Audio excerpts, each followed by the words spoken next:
All right, Virgo rising, those with their moons in Virgo. Are we ready for March?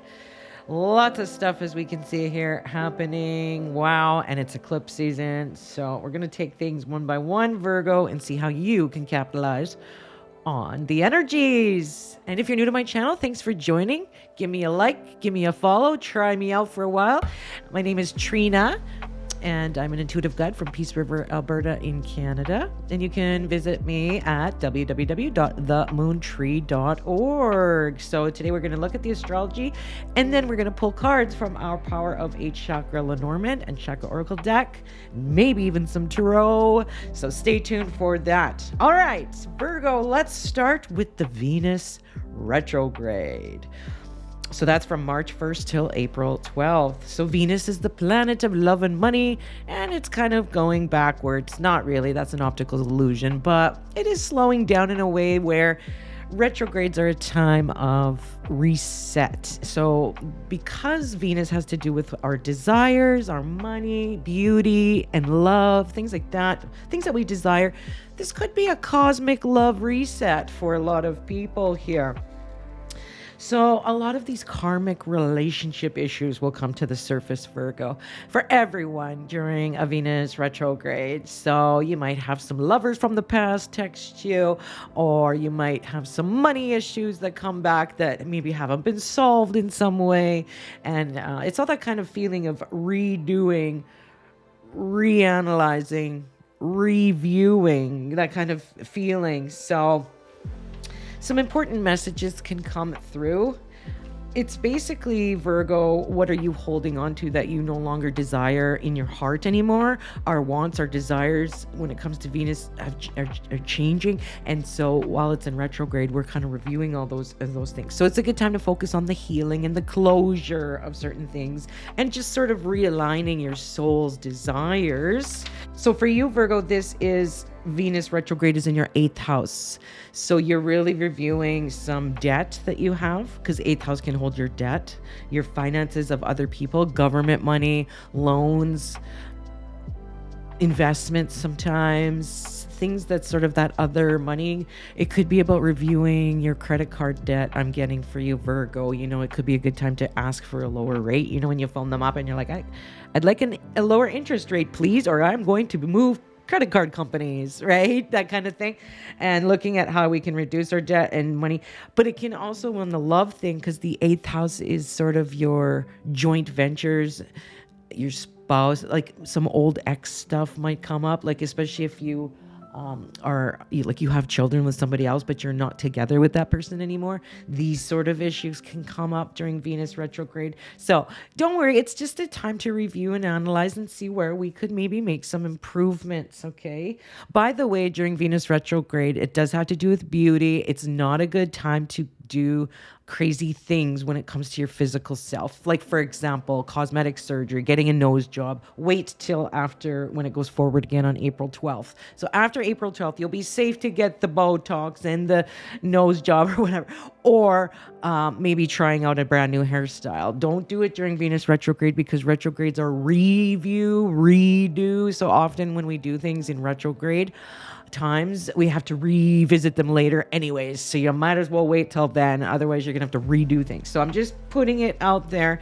I think March for everybody, Virgo, is quite a time of reflection, and not so much like take super action. Like with these eclipses coming up, it's not a good idea to put all your money investments in something, right? It's like wait it out in March a little bit here. Planning, structure, strategy. That's what I'm going to say for everyone, Virgo. Okay, so that was Venus retrograde for you. 8th house, Venus retrograde, if you want to look that up. I know, Virgo, you're ruled by Mercury, the mind, and you love to learn. So you might be interested in looking up Venus retrograde in my 8th house. Also, it's in Aries too. Aries wants to go, but Venus is like, no, let's just, because I'm in retrograde, I'm going to wait here. I know, Aries, you want to go here, So there's this funny energy going on with the Venus retrograde for sure. And I know, because Venus rules money, we are going to see some weird stuff happening in March with the stock markets and the cryptocurrency and all that kind of stuff. So another reason, just be careful. Don't do anything crazy. Okay.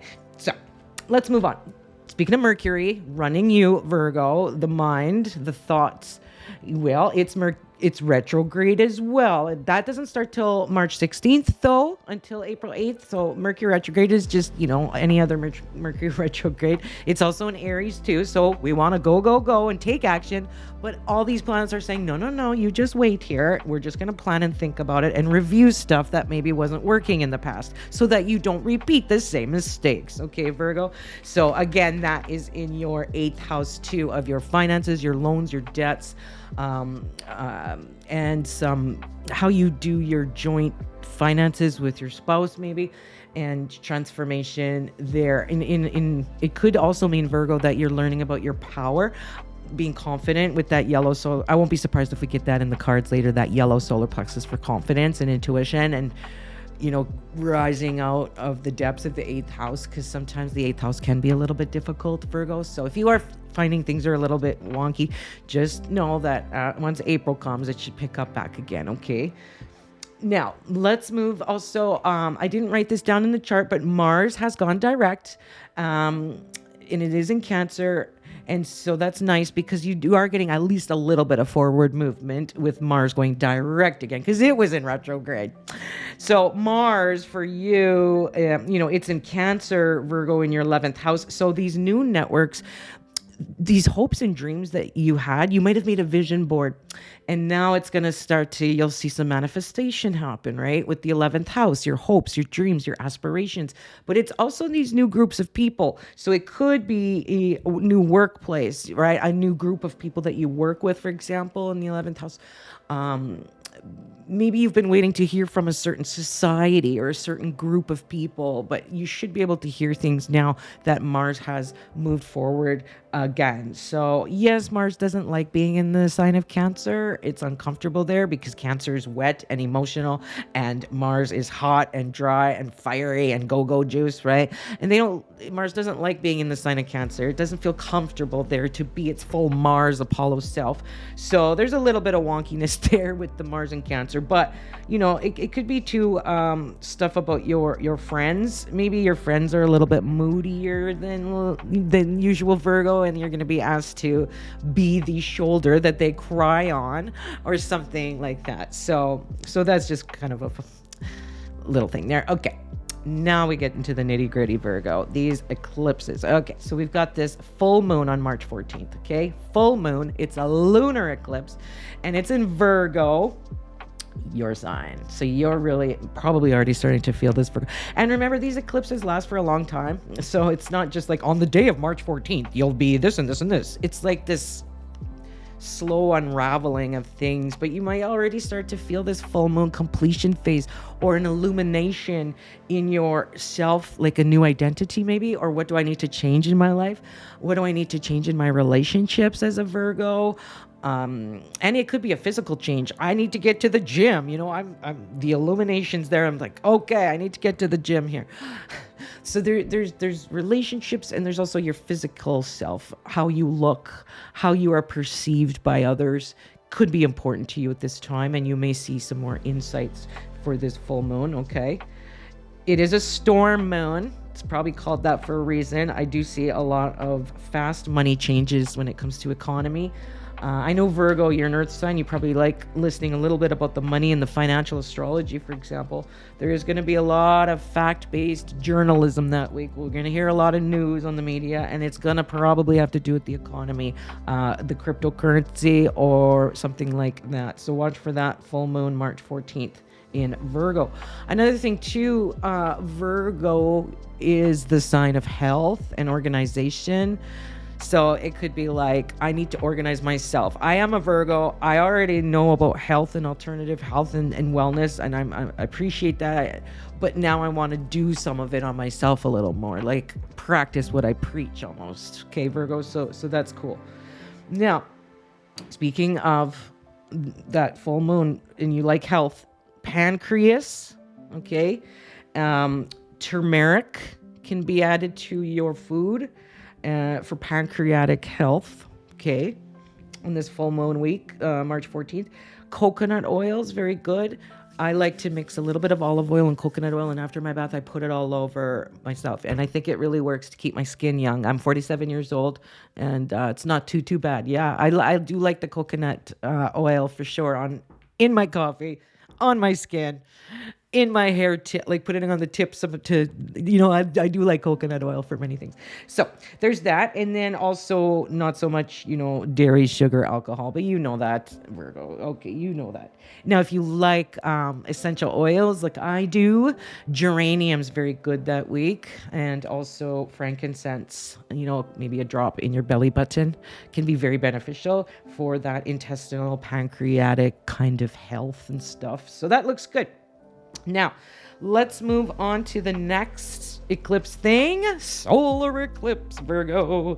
And that's happening. It's a new moon, so it's a new beginning. It is in Aries, and that's March 29th. Okay, so what is that for you, Virgo? Well, this new moon, new beginnings, but it's a solar eclipse, so it's especially new. It's especially on steroids, this new beginning. And so for you, Virgo, that's in your 8th house, you are transforming. I can see that. There is some difficulties for you, Virgo.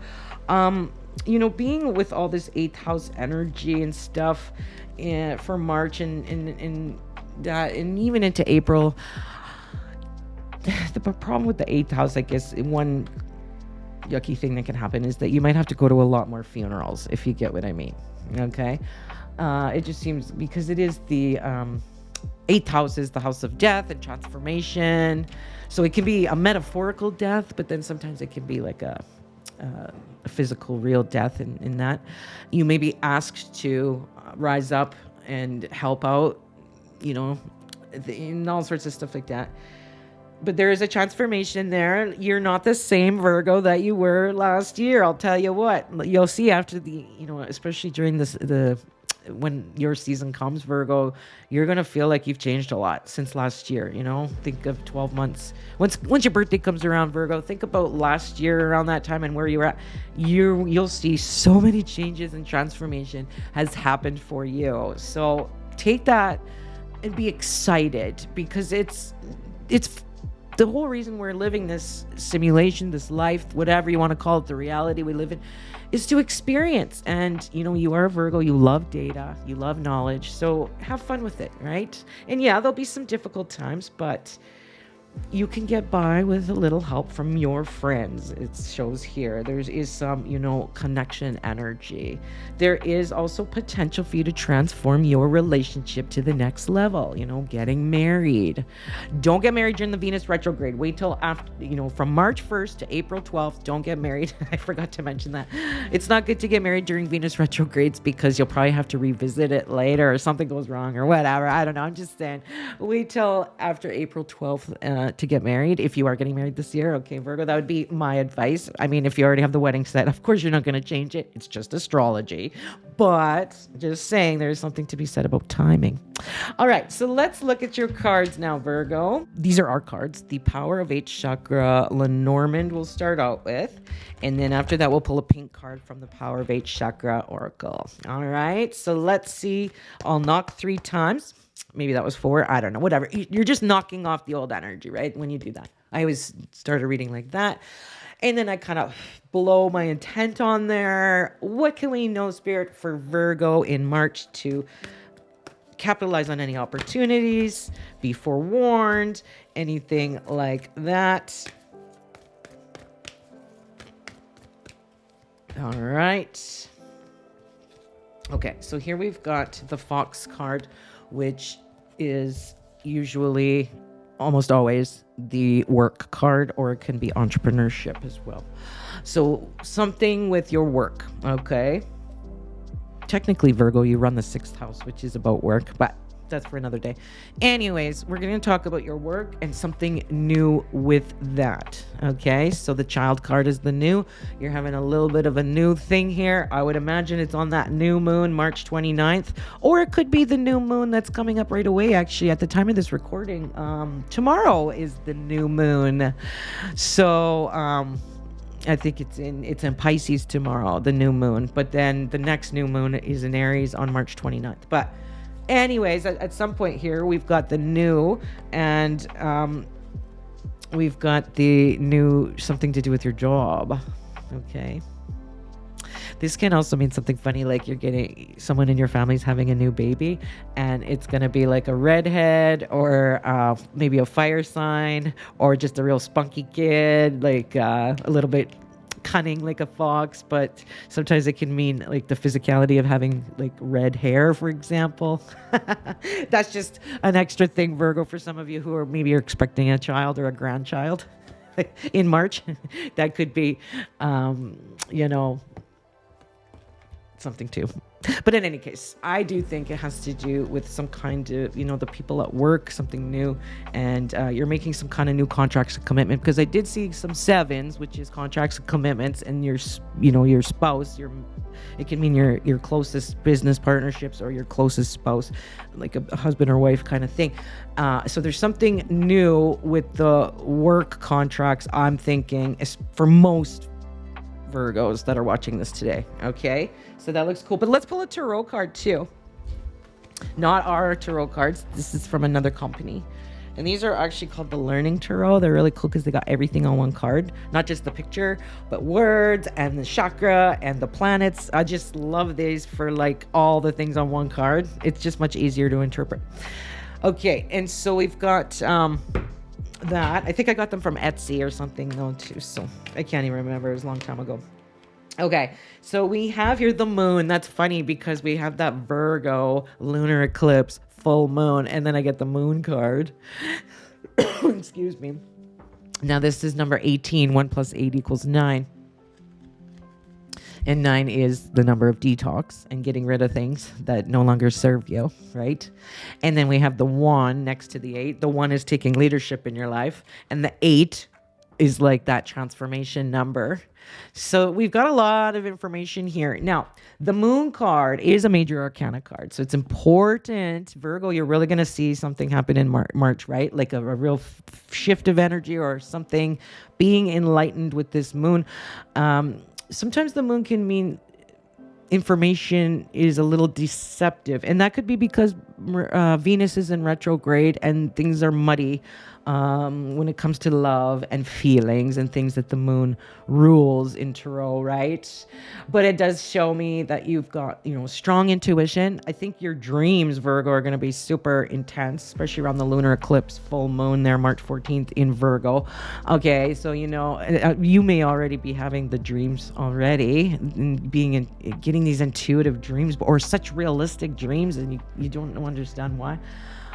There's a little bit of anxiety that can happen with the moon because we're kind of looking at the moon's reflection and we're just not really sure. Like there's a little bit of vagueness. That could be too because of the retrograde planets, Mercury, which runs you, it's retrograde and things can be delayed and there can be some anxiety for you there.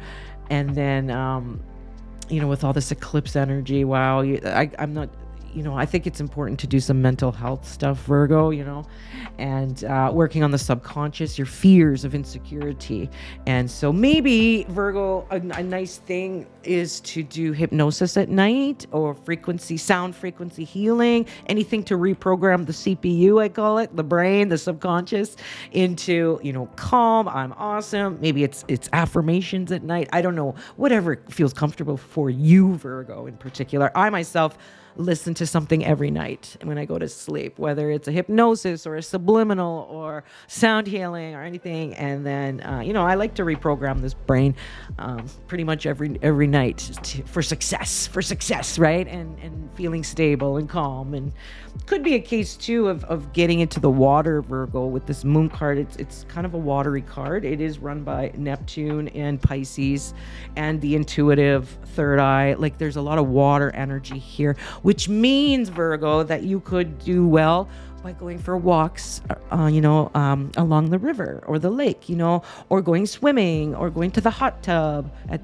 or water, even just getting hydrated, maybe. I don't know, but like this water feeling is nice too. And maybe wearing shirts, like look at the shirt. This moon card is definitely with that third eye, exactly like the shirt I'm wearing right now, right? It's very intuitive. It's watery. It's bringing in some nice calming vibes for you.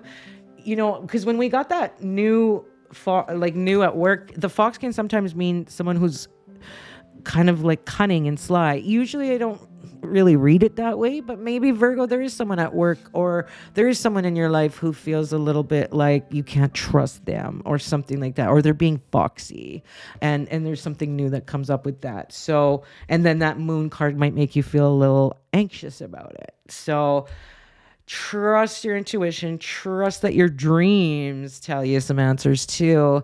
And I think a little meditation goes a long way. And it doesn't have to be that, like, you know, I'm not one for that kind of meditation. I like active meditation, which is like going for walks, which is like meditating while I'm doing the dishes. It's just having your mind go blank while you're doing laundry or something like that, where you're just letting things go through, you know, and then even like when you're in the bath, you just with nothing on and just your candles or whatever, and you're just sitting quietly. Like that's a form of active meditation. It doesn't always have to be that whole, you know, let's get cross-legged and do our chants and our mantras and all that. I mean, that's a great way of meditating too. Don't get me wrong. I'm just saying it doesn't have to always be like that though. You know, there's many, many ways we meditate during the day. You know, sometimes when you're in line at the post office or at the bank and, you know, you sort of meditate because your mind goes blank and you're just like off in a lot. Like that's a form of meditation too, active meditation. So keep that in mind, Virgo, and I hope that helps. Now, if you like this reading, press like, give me a follow. You know, comment. How have you been feeling, Virgo? I'm really curious because this is a Virgo full moon, March 14th, lunar eclipse. Wow. That's big for you, you know, and are you feeling it? You know, are you already feeling it? At the time of this recording, it's February 26th. So, you know, I don't know if you're feeling it yet, but let me know in the comments how you're feeling. That'd be great. And if you want a reading, come see me at www.themoontree.org, and we go very deep in your cards, stars, numerology, spirit chat, all sorts of things to help you succeed and to help you navigate life's energies. All right. I'll see you in the next one, Virgo. Bye.